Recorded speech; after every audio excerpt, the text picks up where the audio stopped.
के नियम कायदे कानून कुछ अलग होते थे। इस जेल के कैदी डेली अपने घर से बस्ता टांग के यहाँ पे आते हैं दिहाड़ी करने। कई माँ बाप उनके बच्चों को खुद इस जेल में फेंक के जाते हैं ताकि उनका बच्चा जिंदगी में एक सक्सेसफुल दिहाड़ बन सके। दरिंदे रोक दे बेटा।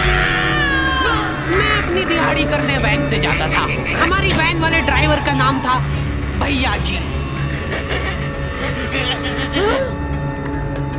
और उसकी वैन का नाम था मैजिक, जिसका हर दूसरे दिन टायर पंचर हो जाता था। बच्चे लोग स्कूल जाके पढ़ना सीखे ना सीखे टायर पंचर बनाना जरूर सीख जाते थे, लेकिन भैया जी से मेरा अलग अटैचमेंट था। उनसे मेरे को दिल से नफरत थी। ये आदमी सुबह 5 बजे आके मेरे घर के सामने हॉर्न बजाता था। अरे भैयू, ओए भैयू, जल्दी से तैयार हो जा बेटा, 5 मिनट में निकलना है फटाफट। 9 बजे का स्कूल है यार हमारा। लेकिन ये आदमी सुबह सबसे पहले आके मेरे को लेता था। उसके बाद हम 3-4 घंटे पूरे शहर भ्रमण पे निकलते थे। शहर के पूरे आखिरी कोने से बच्चे ले लेके आता था ये आदमी। जहाँ पे वैन जा भी नहीं सकती उधर कूदा कूदा के ले जाता था ये, और फिर टायर पंचर हो जाते थे। शाम पड़े वापस से हमको घर घर छोड़ के आता था ये। जिंदगी बर्बाद कर दी थी भैया जी ने मेरी। सबसे पहले लेते थे और सबसे आखिर में छोड़ते थे, लेकिन मैं फिर भी उसी वैन में जाता था क्योंकि चमेली भी हमारी वैन में आती थी। और बात यह है कि वो मेरे पास ही बैठती थी, मतलब मजबूरन। उसके पास और कोई ऑप्शन ही नहीं बचता था और मैं बचाता भी नहीं था। मैं घर पे जाते से जो 2-3 घंटे मेरे को सोने के लिए मिलते थे उसमें सोता नहीं था और मैं प्लानिंग करता था कि कैसे चमेली सिर्फ मेरे पास बैठे। चमेली सबसे आखिर में आती थी और मैं सबसे पहले सुनसान वैन में चढ़ के बस्ता अपने पास में रख के और फसर के सो जाता था। बाकी सारे बच्चे अपना बस्ता गोदी में रखते थे क्योंकि तुम्हारे बाप की वैन नहीं है, मतलब मेरे भी नहीं थी, पर मेरे ऊपर भैया जी को तरस आ जाता था कि बेचारा 5 बजे से आया है, तो वो सोने देते थे। अरे कैसे चला रहा है ये गाड़ी? रुक जा, गाड़ी चलाना नहीं आती क्या? देखो, आदमी इतना तभी चढ़ता है जब उसकी जिंदगी में कोई लड़की ना हो। नहीं है ना? नहीं, मैं समझ सकता हूँ लड़की ना होने का दुख दर्द। मैं भी किसी जमाने में लड़कियों की तलाश में गली मोहल्ले भटकता था। फिर एक दिन मेरे पास से वो निकली। जैसे ही मैंने हैपन खोल के देखा, उसकी आईडी मेरे फोन पे चमक रही थी।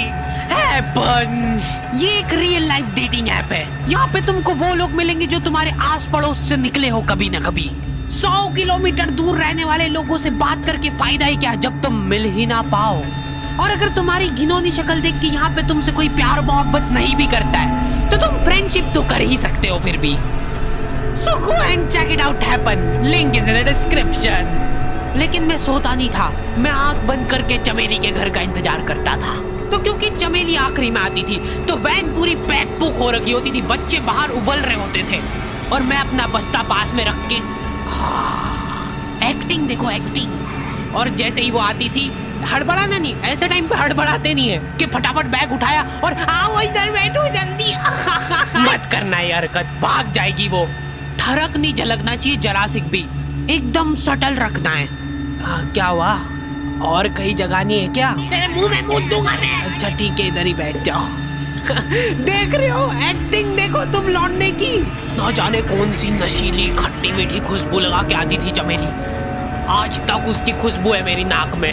मैं वो खुशबू का पूरा मजा ले ही रहा होता हूँ, इतने में एकदम भभका बास आती है जगह से। जैसे ही मैं बाहर झांकता हूँ, मरा हुआ कुत्ता पड़ा है वहाँ पे। एक काली कार सूख करके निकली और मेरे बच्चे को मार दिया। कैसे करके निकली? शूक। ऐसे नहीं निकली थी, मैं यहीं पे खड़ा था, वो कार आई थी और जैसे ही वो बच्चा नीचे आया तब वो खड़ा, वो बच्चा चिल्लाया और फिर कार करके भाग गई। उधर कुछ बच्चे ऑटो रिक्शा से भी आते थे स्कूल। ऐसा लगता था कि पूरे स्कूल के बच्चे इस एक ऑटो रिक्शा में ठूस ठूस के ले जाता है वो। ये ऑटो वाले और भैया जी दोस्त थे और अब ये बीच सड़क पे रेसिंग लगवा रहे हैं। इनकी गाड़ियां उबला रही है बच्चों से, पर फिर भी नहीं मान रहे ये लोग। स्कूल जाके वो पीछे मुलट के देख रहा है तो एक बच्चा नहीं बचा उसके ऑटो रिक्शा में। हमारे भैया जी बेचारे पीछे से उनके गिरे हुए बच्चों को उठा उठा के ला रहे थे। ये सब हरकतें करके हम लोग जैसे तैसे कैद खाना पहुंच जाते हैं। सुबह 5 बजे से निकलने के बावजूद हम लोग लेट पहुंच रहे हैं वहाँ पे पहुंच के हमने देखा कि 4 लौंडे मरे हुए पड़े हैं जिनको डॉन ने मारा है। डॉन हमारे स्कूल की इंचार्ज थी। डॉन का कद छोटा था और पेट मोटा था, और आश्चर्य की बात यह है कि समय के साथ उसकी हाइट कम हो रही थी। मतलब बड़े नहीं बड़े वो चलता एक बार को, पर इसकी कम हो रही थी। डॉन बहुत स्ट्रगल करके कार से स्कूल आती थी खड़े होके, क्योंकि बैठ जाए तो उसको सामने की सड़क नहीं दिखती थी। वो अलग बात है, खड़े होके भी पूरा नहीं दिखता था।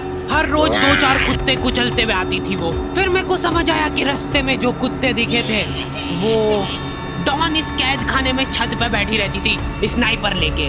कोई भी कैदी कुछ गलत गतिविधि करता हुआ दिखता था तो वहीं पे, मैडम इनकी लाश का क्या करना है? अरे ये तो आपको पता ही है। कहाँ रह गए थे यार झमू दीदी? फटाफट ये खून वून साफ करो। झमू दीदी बुलेट से स्कूल आते थे और ये अफवाह फैली हुई थी पूरे स्कूल में कि उनके घर पे मर्सिडीज भी है। लेकिन झमू दीदी हम्बल रहना पसंद करते हैं। ऐसा कहा जाता था कि ये स्कूल ऑन पेपर झमू दीदी के नाम पे ही है, पर वो हम्बल रहने के लिए यहाँ पे झाड़ू पोछा लगाती है। वैसे मैडम इन्होंने करा क्या था? गैर कानूनी पेन फाइट का सट्टा खेलते थे ये लोग क्लास में। उससे मेरे को प्रॉब्लम नहीं है, मेरे को क्यों नहीं? हाँ, हमारी क्लास में पेन फाइट का सट्टा चलता था। हमारे इधर जो लौंडा पेन फाइट में जीतता था, सामने वाले का पेन उसका हो जाता था। कुछ बच्चे अपना सब कुछ दांव पे लगा देते थे और कर्जे में डूब जाते थे। फिर भी वो लोग हार नहीं मानते थे और अपने दोस्त से पेन उधार लेके खेलते थे और वापस हार जाते थे। तो अब क्लास में कुछ बच्चों के पास पोटला भर के पेन पड़ा है और कुछ बच्चों के पास पेन ही नहीं है। पेन इस कैद खाने की करेंसी थी। जिसके पास जितने महंगे पेन वो उतना रईस। यहाँ पे ब्लैक में पेन इधर उधर होते थे। नॉर्मल लोगों के पास होते थे 5 रुपए वाले जीफी जेल, जो कि तुम एक पन्ने पे लिखोगे तो पीछे 10 पन्ने तक छप जाएगा।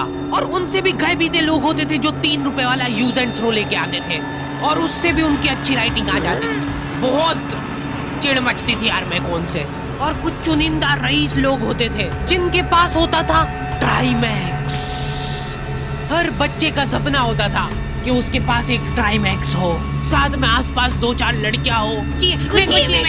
प्लीज मेरे को यहाँ पे ऑटोग्राफ दे दो। ये लो ट्राईमैक्स किंग के। ये ट्राईमैक्स क्या बात कर रही है? सही में एकदम रईस लोग ही अफोर्ड कर पाते थे ट्राईमैक्स। वो बाबड़े भी एक एक अक्षर लिख के रिफिल खोल के देखते थे। खाली हो रही है तो एक बार एक रईस बच्चे का ट्राईमैक्स चोरी हो गया। पूरे स्कूल में हाहू मच गई थी।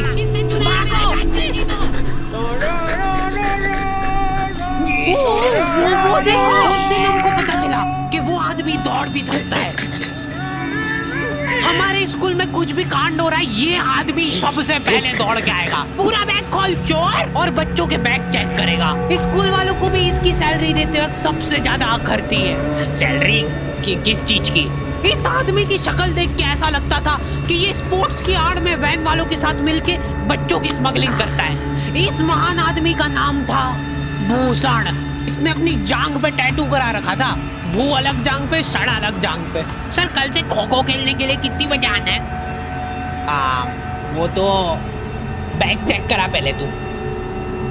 इन्होंने पूरे कैद खाने के कैदियों को लाइन से खड़ा कर दिया है। पेन हमारी क्लास के बच्चे का गुमा है और पूरे स्कूल में ढूंढ रहे हैं लोग। आखिरी में पता चलता है कि वो बच्चा घर पे भूल के आ गया था उसका पेन। सॉरी बेटा, एक पेड़ में मुंह देगा।